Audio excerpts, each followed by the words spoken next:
What's going on, everybody? Welcome to the Wrestling Junkies podcast. I'm Eric, Mr. Cincinnati Robinson. As always, I am joined by the podcast dad himself, Chris Hoops. Choops, how we doing, buddy? I am exhausted, but I am ready to party with you because we got a big announcement. We do. Stick around until the end of the show, and you will hear all about it. We are so freaking excited for this. A couple of house clean matters first. As always, welcome back to the pod. If you're new, welcome. Make sure to hit that QR code in the top left corner. Like, share, subscribe. Help us to get those numbers up. I mean, I don't know what more we need to say about that other than just tell your friends. You know, if there's one person you know that might like this podcast, just share it with them and, tell them that we're two pretty badass dudes that just like to talk a little bit of wrestling. So what do you say we get into it? I don't know about badass dudes, but we like to have fun. How about that? I'd like to think that we're pretty badass. We have fun talking wrestling. And if you enjoy wrestling and if you have friends that enjoy wrestling, join us because we're having a great time. Yeah, water's warm. Come on in. So let's talk some NXT, dude. As always, we're not going to get into match-by-match results, but there are a few things that I think will merit a little bit more discussion tonight. First things first, that opening segment between Nikita Lyons, Lyra Valkyria, Blair Davenport, and Cora Jade. I know what that look means because we probably have similar thoughts, but I'm just going to kick it off with you. What did you think of this as the opener, knowing that these are all going to be women that are in contention for the women's championship? We need to go back to promo class. That was not the strongest promo from the women. They can all work, and that's never been the issue with those four. Like Nikita, it's good to see her back. I think her first run was obviously cut short due to the injury, and there's stuff there for her. It just kind of seems like she's the same character. Same thing with Cora Jade. She's kind of the same character. Blair and Valkyria, again, not the strongest on the mics, but what's the way you get better? Is reps. So put them out there, let them swim, let them sink. But it wasn't the best last night on the promo side. But like I said, Sean's going to go out there and say, "Hey, go out and do it." That's the only way you get better. That is the only way that you can get better, is doing it in front of a live audience, doing it live. So it is what it is. I think it'll improve. These four have the talent to improve. It's just kind of a wait and see mode. Yeah, exactly. I agree with this wholeheartedly. I mean, they all can go. It just seemed like this promo that, there were cues that were missed and kind of felt a little just clunky and disjointed, which stinks because the match itself, which we'll probably talk a little bit about as the night, as our show goes on, it was a great match. And we expected nothing less from them. But yeah, no, I think that you're right. Reps are, they're a must. I mean, look at us. I mean, we've been doing this for about a year now. And if you'd have told us 12 months ago that we'd be doing this live 3 to 5 days a week, I mean, there's no way that we would have believed that this is what we'd be doing now. But that's the beauty of that practice. That's the beauty of, again, getting those reps in, getting that time. Because really, I mean, these are just four amazingly talented women. New Year's Evil is going to be great because that was confirmed, Lyra versus Blair for New Year's Evil, right? Yeah. As it should be, because she won the Iron Survivor match. I don't want this to turn into a 4-way or anything like that. Like, she earned the win. She earned the match. Let her have her one-on-one. Yeah, I think that there's plenty of time to build Lyra versus Cora Jade if they want that to be their stand and deliver program. I would have no issue with that, especially given how long Cora Jade was away. I mean, we know that she can work, and I think that now that she's had the absence, I think now it's time to add that additional layer to her heel persona. Think about what we've seen with Braun Breaker as far as everything that he's done to add to. It started with just him switching from the colorful Steiner trunks to just going black. And now there's a full-on personality, and he's added all the other little touches and nuances that his character needs in order to be successful as a heel. This is Cora Jade's time to do the exact same thing. So, this wasn't the best start to an episode of NXT in the entire world. It is what it is. But they can only get better from here. I would hope they can only get better, yeah. And Cora, she needs something.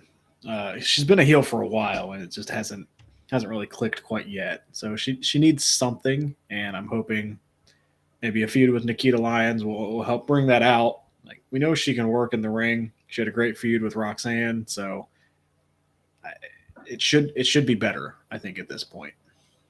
Yeah, no, I agree completely. Yeah, we'll absolutely see what happens.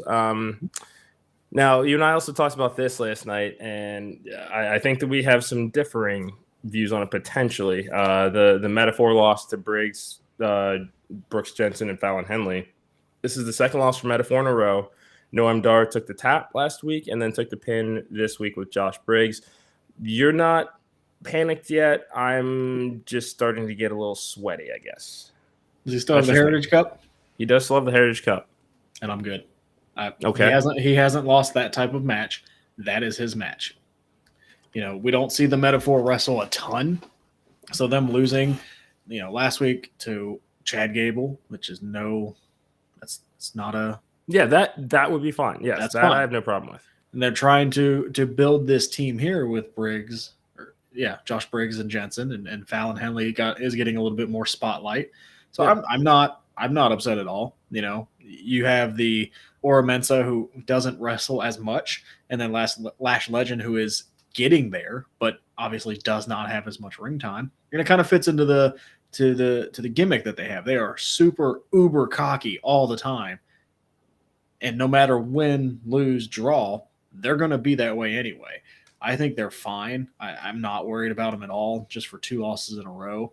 He still has the Heritage Cup. They're going to do a Heritage Cup match, and I bet you that he wins that match, and they'll be fine. Yeah, I don't have a problem with the fact that Metaphor lost the match. I don't think it should have been Dar that takes the loss 2 weeks in a row. Again, tapping to Chad Gable, former Olympian, tag team champion, main roster star. That's fine.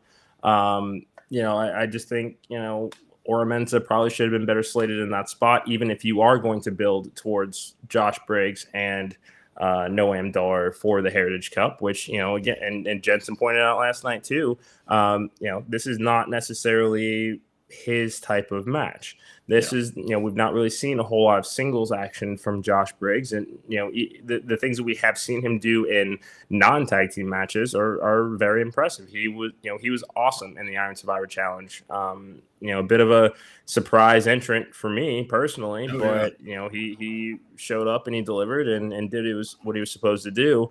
I think that the only reason I feel okay about this loss is that they're building towards a potential Heritage Cup match, and let's see how Noam Dar reacts to it. Because for all we know, again, like Josh Briggs said, only if he knocks him out in the first round, that's it. So that could be a story that also is in this match as well, and we'll see what happens. But this does bring me to kind of the broader point of this conversation is. When you look at the Heritage Cup and the people that have competed in these matches and have held the cup itself, we know that Josh Briggs doesn't fit that mold. And at least in my mind, that's perfectly fine. Do you see this as a division, for lack of a better word, that should only cater to certain styles of wrestling or styles that wrestlers have? No, I think it could be a good mix of styles. That's why I'm not really concerned, because he does not have that experience in this type of match. That's why I think Noam Dar will beat him. But it'll be a fun mix of styles in this match where somebody who hasn't really been in this type of match is going to have to maneuver around it. And what's the story that they can tell with that? So different styles I'm okay with. Because if you have a big power guy and he is struggling with the round system, you're going to see that in the match and try to see him try to figure that out as the match goes on, and there's a story that you can tell with that. Same thing with any other type of wrestler, like a high flyer or a submission specialist. You're going to see them try to figure out the match in the match. And as a junkie, as a wrestling junkie, that's going to be fun, layered storytelling, at least for me. Well said, podcast dad. Always appreciate that. So we had a couple of NXT breakout tournament matches. Yeah, I know. And before the matches, there was the usual introduction of the participants. Intangibles, basically just a bunch of people that have name, image, and likeness deals that they've gotten into the ring. One of them was, I know his last name's Bear Hill. I don't remember what the first name was, but Attacked by Lexus King. Yeah. Attacked by Lexus King. Basically, he thinks he's the breakout. Ava says that under the authority of Shawn Michaels, Lexus King is now in this breakout tournament. Yeah. He is. I don't know why. I don't get it. Yeah. I don't get this one. We know who he is. Mm-hmm. He has wrestled for several years and came over from the number 2 company in the world. Mm-hmm. Everybody knows his famous father. That's how they set up the name change. Mm-hmm. Lexus King isn't a breakout, and yet they want to treat him as such. He's winning this tournament, isn't he? Yep. He is. Which brings me to the next question. What the hell was the point of even getting involved in Mello and Trick and all of that stuff if he was just going to find his way into this tournament, which would have still gotten him a title shot, which would have been a lot faster than getting himself involved in that? Oh, you want me to answer? Because I don't know. I have no idea why. I cannot tell you at all why this is happening. It doesn't make any sense. Yeah. None of this. Like, the guy is going into a breakout tournament with a bunch of newcomers after just coming off a major PLE versus a former world champion. This segment was brought to you by Logic. I don't know what, like, if they would have debuted him in this tournament, it would have made a little bit more sense. Because yes, I agree, he has that background in the number 2 company, but it's not like he was a big deal in that company. Let's be completely honest. And sure, if they would have debuted him in this and kind of told that story and given him the presentation and all that good stuff, and then he wins this and is kind of that breakout, like, that would have been fine. But he's already had his debut. He's been in a story with Mello and Trick where he knows who attacked him, but he's not saying anything. And now it looks like he's just kind of moved on. This doesn't make any sense. I don't get it. He's going to win the damn tournament, and whatever. Yeah, and really quickly, I do kind of want to talk about these 2 matches: Miles Bourne, Obafemi, and then we also had Riley Osborne and Keanu Carver. Sorry, I got to look at my notes here. Obafemi, no real surprise that he won this match. I mean, big dude. Look at it. That's. I mean, Booker said it about both guys in these matches. Airport test. That's it right there. I could see him in the finals. Yeah, I think that's at least that would be my pick to the finals as well. I mean, that's impressive. Yeah, very exactly. The only thing that I found a little odd about this is that, you know, we haven't really seen a whole lot of Obafemi on NXT TV. I know that he's on Level Up. That's where all of these guys are. What night is that on? What channel? Friday night. Start quizzing you on this now. FS1 after SmackDown. Okay, I'm not doing this with you. It's on a streaming service, yes. But all right. The what I thought was odd was Miles Bourne, you know, while yes, he's not really getting a whole lot of ring time per se, he's been on TV more than Obafemi has because of the association with Damon Kemp, Charlie Dempsey, and Drew Gulak. So that's why I'm a little surprised that, you know, even if you are going to have both these guys in the tournament, I would not have matched them up in the first round. A guy that's on TV more than the other is getting beaten in the first round of the tournament. Yeah, but if he's already on TV, then we'll probably see him again anyway. And like the group you just named, I couldn't even tell you that they were a group because they haven't been on TV in so long. So, you know, you also go to bed at 9:00. So I do, but like I'm okay with it. I think if he's already been on TV, then he's already kind of has a spot, so he doesn't need the breakout spotlight.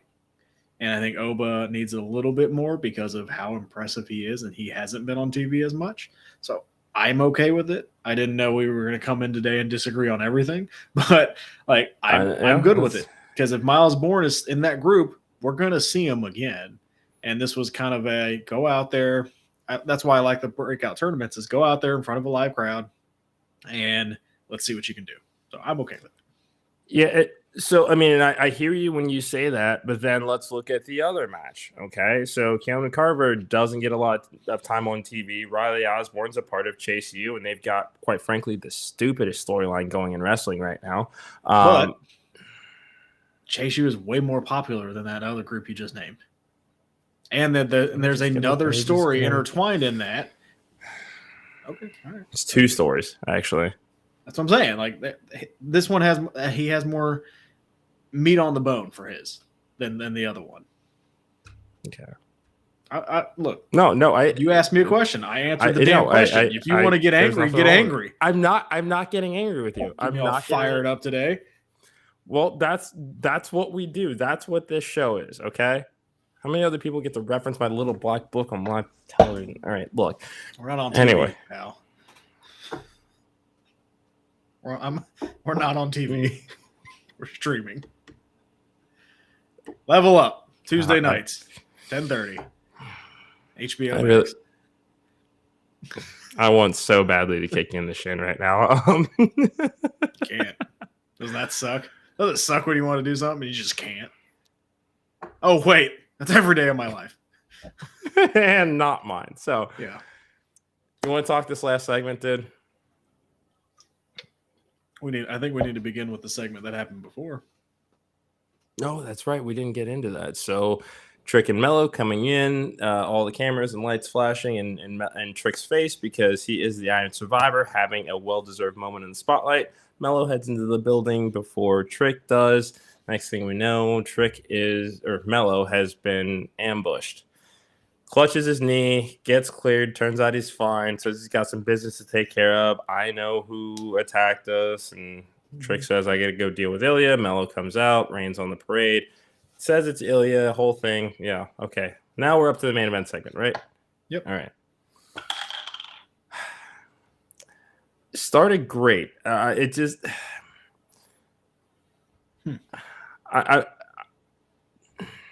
Where the hell are they going with this? Yeah, this is taking too damn long to get to this point, at least in my opinion, because you could have the whole, even if you do want to do the red herring of Mello getting attacked, fine. They didn't need to do the hokey, oh, let's over the boat and I hit my friend. Like, was that an accident? We know it wasn't. But that's what I'm saying. Like, I think what happened. See, I agree. Mello is guilty. But I think this is Mello starting to get a little bit more desperate, and the walls are closing in on Mello. So he is doing anything he can to kind of get away from this. But okay, the desperation of I shouldn't have done it in the first place, or what? Mm-hmm. Because here's where I think, and I don't know, this is the logic, and I haven't turned my lawyer brain off for the day yet. But like, think about it. I'll turn that off. Who cares? Literally, I don't know how to do that. So, look, I can call Tully real quick. You want him to come back? No, I'm so happy you're back. And why are you buying him titles? Because we're not paying him. You didn't even consult me. Again, we're not paying him. It's a thank you gift from both of us. Fine, what up? Yeah. Anyway, roll your eyes. Anyway, all right. No, look. This is the walls are closing in on Mello. There may be some regret of, oh man, I really messed up and did this, and he's not fully embracing it quite yet. I think this was the point that I was going to make, but continue. Sorry. I'll bring it up again. I got you. Sorry. Much bigger stakes over there. Much bigger opportunity over there. Chance to get to the main roster over there. Yeah, but what this is going to do is this is going to be in his head, and he's going to lose focus and lose that tournament, and he's going to hate Trick even more. It's his own damn fault. I don't think they can wait to stand and deliver until they do the first match. I think we're going to get it at maybe Vengeance Day in February. Oh, that's right. They do have a February one. Yeah. Okay. I don't think they can wait that long. I don't think they can string the story out anymore. I think what's going to happen is Melo will probably cost Trick the title at New Year's Evil. Maybe we get a 3-way at Vengeance Day to kind of keep Ilya in that mix and kind of keep the title on the line. And maybe that's how you get a title off of Ilya instead of just beating him one-on-one. Because I don't know what they do with Ilya after this. Like, I feel like Trick Melo kind of needs the world champion to continue this story. I don't know if just a blood feud is going to work. And then what they do with Ilya is I think we all want him on the main roster, but yeah, I don't know what would be next for him because there's not a ton of credible challengers right now. Like you could throw a Braun in there for stand and deliver, but does that feel big enough? Like I feel like the stand and deliver main event is going to be Trick Melo. So you might as well put the title on one of them to make it a bigger deal. And maybe that's, like I said, in a triple threat match, Melo gets the title back and then Trick can triumph and get that title and we have that big, babyface moment at that pay-per-view, and then Melo goes on his way to whatever roster he chooses. I still think it's SmackDown for him. If I had to guess, I mean, if they're going to put him in this tournament, I'm just saying, I'm just pontificating. That's all. Pontificating. What a $10 word. I know. I can't turn it off. That's not a $10 word. Like 8. 50. So look, I agree with you that I think they've jumped the shark a little bit. But how would you book it then? Like how would you end this now? And my other question, I'll have a question of the day for you, but answer this one first. Okay. Even with the Lexus King explanation, that felt very just.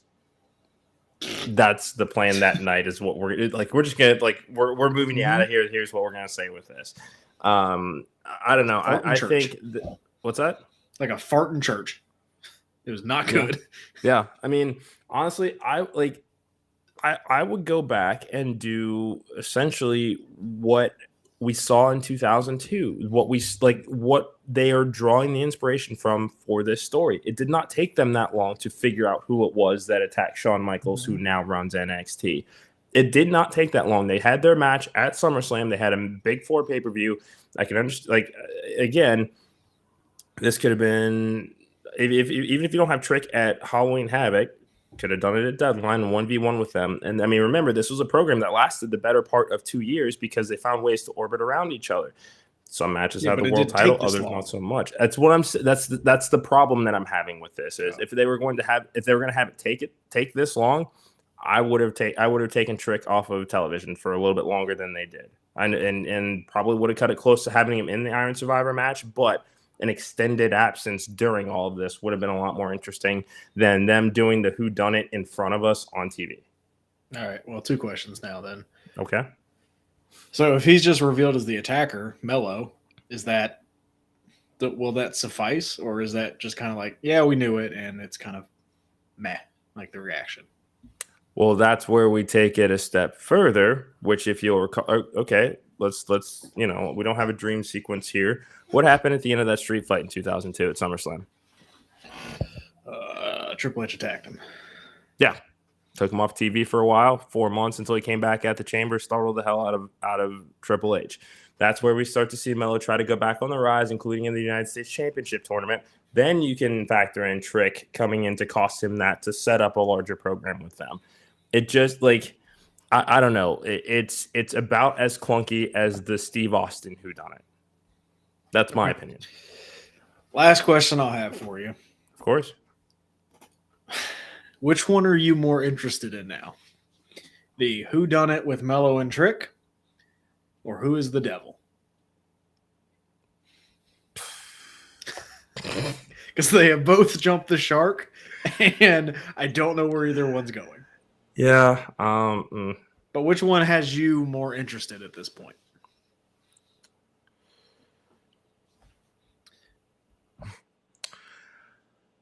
Because I have my answer. I think. Oh God, that is a really good question. I think that there is legitimately still more upside to the Devil story. Wow. Okay. I think that there's still more upside to the Devil story here. You pointing out the Glass references has made me intrigued because this is a chance to jumpstart Jack Perry after a significant period of time away, and where the heel was like he was still kind of just getting onto getting in his sea legs under him before all of the kerfuffle happened. This would be a way to cement it and make him more dastardly than ever because it like even when he did turn on Hook, it didn't feel all that sinister. This could feel really sinister if given the opportunity to. Okay. Mello looks after Mello. I think everybody at the end of the day knows that. I'm more interested in Mello and Trick. Okay. Because we've seen them come up together. We've seen them grow together. We've seen Trick Williams become one of the most over baby faces in the company. And I think if it is Jack Perry, a reveal of Jack Perry being the Devil, in the words of the AEW World Champion, mid. Okay. Sorry. That's fine. They have done nothing to make me feel like Jack Perry is anything of importance and a threat to the world title at all. When Mello is a former world champion and Trick is way on the rise and so over with the crowd that I'm still interested in that story, and I want to see that match. A Jack Perry MJF match is not something that I am like clamoring for, if that makes sense. No, I get that. And that's fair. And like I said, it was just which story, and that's that's what it is. Because I think when Punk, your favorite wrestler, debuted for or returned for WWE, that took a lot of steam out of that Devil story. And say what you want. Say what you want. The guy pushes numbers. No matter how you I don't cut disagree with you. I don't disagree with you in that respect. That's fine. I mean, let's also not forget that, there are, and while I don't have the names with me, there's a crop of September releases whose non-competes are up within the next 7 days. Okay. But like I'm just throwing stuff out who there. Who out of that would you be like, oh my God, they're the Devil? Like who out of that? Dolph Ziggler? No. Shelton Benjamin? No. Not Ziggler probably more, I mean, especially if an AEW's No. All right, whatever. All right. Get to your point, but I'm just going to tell you you're wrong, so. How about you just say you disagree? No. Okay. Tell me why you think Dolph Ziggler being the Devil would move the needle. I mean, look, if there is one thing that it feels like, at least outside looking in, when it comes to Dolph Ziggler in the last 7-8 years, it's always been it's kind of that always bridesmaid never a bride kind of thing, where he's never had the opportunity to be the top guy in WWE. There is an opportunity for him to reinvent himself as that here in AEW should they decide that they want to make a move on him. We know that he can work. We know that he can bump. We know that he can sell. But him find a character that he can sink his teeth into. Remember how invested we got in him in 2014 when he was the sole survivor? I want that Dolph Ziggler back, or nickname, whatever he's going by if he decides to sign with AEW. This could be a chance to jumpstart that as well. That's all I'm saying. Okay. I mean, 2014 was 10 years ago, but yeah. I can count. Thank you very much. Yeah. I mean, that like nothing against Dolph Ziggler. Great wrestler. He really is. And yes, he was way underutilized in WWE. Everybody can agree on that. You can say that about a lot of people that have now in AEW not doing much either. Hello, Keith Lee. Yeah, that one hurts still. But that's all I'm saying. Like, if he is revealed as the Devil, I don't know if that's gonna like break the internet kind of thing. So that's fair. And it'll probably go as Nick Nemeth, I would assume. Yeah, who knows? And I could see him team with his brother. I could see him team with his brother. Like, that would be I think that would be fun. Also not surprising. I'm just saying. Again, if Dolph returns to TV, awesome. I want to see him back, but like not the Devil. That's not the story. Okay. All right. I'm just. Did you see? Did you see F on the carpet with John Cena? I did. Yeah. That was. I mean, you think John talked to him about anything? I don't know. Probably. I No? don't know. We're like that's all it is rumor and innuendo. Okay, that's all it is. That's It all it is. is. It is. And one last thing before we go. Yes. Is it? Are we doing this now? Are we done yelling at each other? Or?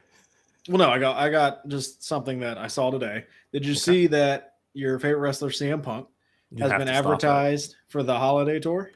Yeah, Dominic Mysterio. What a freaking year for Dominic Mysterio, man. He comes back, he gets the first return match with Randy. Mm-hmm. He gets the first return match for Punk. Like, that's saying something about Dom that they trust him to go in there and do that. Yeah. I mean, that's all that we have seen this year with him, and he's stepped up. He showed out. Like it's good for him. Yeah. I mean, this might be a little bit of a spoiler, but I think he's in the category for most improved. I would agree 100% with that. The Judgment Day move just I don't know, it jump started something. I mean, come on, your dad's one of the greatest luchadors of all time. Don't act like you're not going to pick something up through just even osmosis by being around him, but by breaking away from him, having another group of people to work with that have very different dynamics, very different styles, very different starts into the business. It's bound to be that way. I mean, I still think one of the best heels in wrestling. Absolutely. Yep. Shout out Dirty Dom. Yeah. Do you want to do this announcement, or do you want to quickly run through what's on AEW tonight? Let's run through what's on AEW. I feel like there once the only big thing for me is Swerve and Mox. God, I cannot wait for this match. This might be a come home early for dinner to make sure I'm in front of the big screen for this. This will be a big one. It will be. It will be. I mean, it's. I think it's a like I said, I'm a big fan. You think so? Mm-hmm. I don't know how you beat either one cleanly right now. Yeah, I mean, because if it's a draw, that means they can match up again. Yeah, that's true. It'll either be a draw or Swerve wins, I think. I don't want Swerve to win the tournament, though. I'm very nervous about that. I understand that, but again, what better way to cap off the year that Swerve has had by getting a win over Mox, a clean one. Yeah. We'll see. I'm just saying. All right, buddy. You are the host, so I'm gonna let you handle the. No. We are the hosts. That's what this is. You are the host. Johnny. Let's be fair. Johnny's the biggest host, but you are. I am the co-pilot to you, sir. So I will let you drop the news. All right. We've been teasing this all week, and as you know, we've been at this for about a year now. I mean, we started this on doing this through FaceTime and various means of technology Skype. FaceTime, Skype, Zoom. Some of it worked, some of it didn't. Like it was very, very interesting journey to where we are today. And we are very, very excited to announce that the Wrestling Junkies podcast is now a part of the Main Event Wrestling Network family, with a number of great podcasts, including Turnbuckle Talk Zone, as well as On the Mark podcast. We are so excited and so honored to work with Kyle and Ian and all these great collaborators. So we are very, very excited for what 2024 has in store. Obviously, this is not something that I could do without the podcast dad, even though he's been a pain in my ass today. Yeah. Damn. Yeah. Right. You are absolutely right. That's what this is. And I know. Without me, there is no Mr. Cincinnati. Don't you worry. Don't you worry. No, very, very excited to join the network. We also, new network, new time.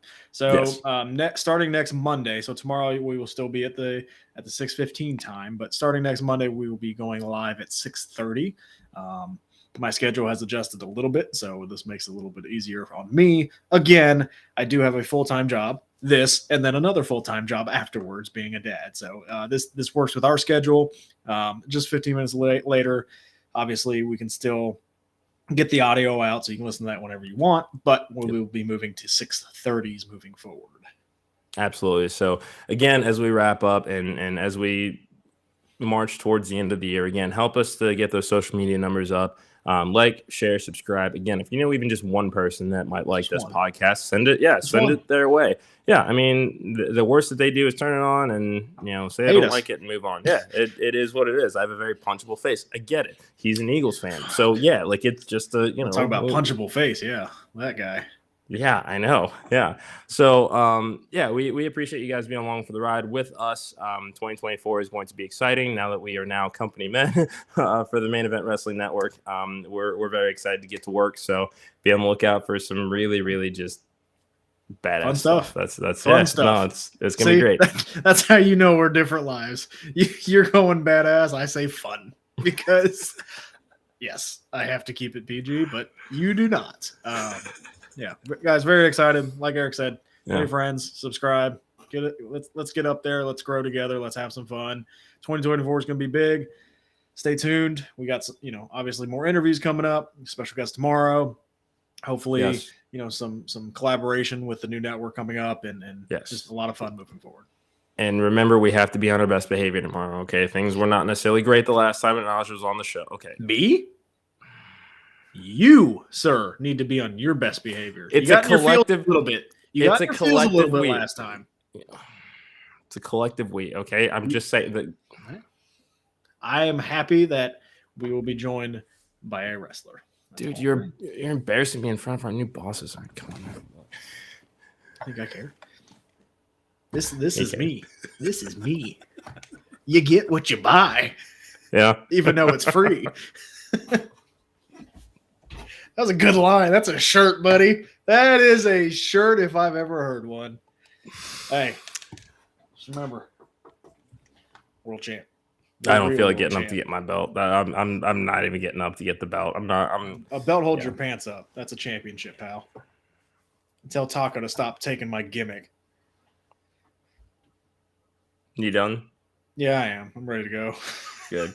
Yeah, like I said, Platinum Championship Wrestling World Champion Najdism will be joining us tomorrow. They've got some amazing events coming up, as well as some important information about Hall of Fame award ceremony going down in Georgia in January. That's all we got for us today. So again, as always, like, share, subscribe, QR code for the podcast. I'm Mr. Cincinnati. This has been the Wrestling Junkies podcast, and we'll talk to you guys soon.